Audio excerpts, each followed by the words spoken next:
melaporkan.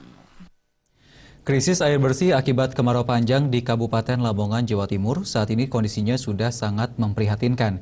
Bahkan dropping air bersih yang dilakukan Badan Penanggulangan Bencana Daerah langsung diserbu warga yang rela mengantri akibat sulitnya mendapatkan pasokan air bersih.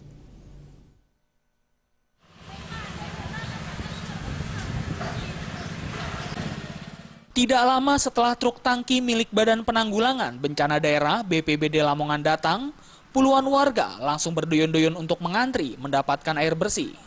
Seperti yang terjadi di Dusun Pelandi, Desa Sumberjo, Kecamatan Lamongan, Kabupaten Lamongan ini. Dengan membawa jerigen serta alat seadanya, warga langsung mengantri untuk mendapatkan air. Kondisi ini terpaksa dilakukan karena sejak kemarau panjang melanda, sumur warga dan telaga desa sudah tidak mengeluarkan air.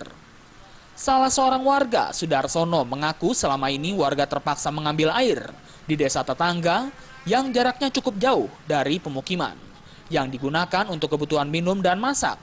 Mengingat sejak 3 bulan ini, sumur warga sudah tidak lagi mengeluarkan air. Ya, sejak sudah 3 bulanan. Nah, jadi 3 bulanan itu dari masyarakat sudah tidak bisa menggunakan hitam yang ada karena kekeringan. Sehingga dari warga ini mengusulkan ke pemerintah daerah untuk supaya dibantu dari BPBD untuk air bersih. Sering Pak? Nah ini setiap tahun saya kira. Kalau kemarau panjang berarti setiap tahunnya pasti ada kekeringan seperti ini. Sementara itu menurut petugas BPBD Lamongan, Hendro, pihak BPBD Lamongan terhitung sejak 1 bulan terakhir ini gencar melakukan dropping air ke dusun serta desa yang mengalami krisis air bersih dengan target 8 lokasi yang berada dengan menggunakan truk tangki yang berisi 6.000 liter air bersih. Sekitar 1 bulan yang lalu. Nah, terus perharinya gimana Mas? Perharinya kita dapat mengirim 8 rit ke desa. Terus 1 rit itu berapa liter Mas? 6.000. Terus rencananya sampai kapan ini program?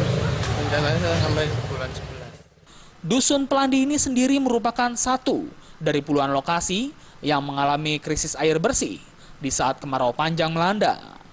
Warga berharap Pemkab Lamongan bijak dalam memberikan solusi agar di tahun mendatang kondisi serupa tidak terulang lagi, seperti membuat irigasi air dan tempat penyimpanan air. Dari Lamongan, Jawa Timur, Muhammad Baso.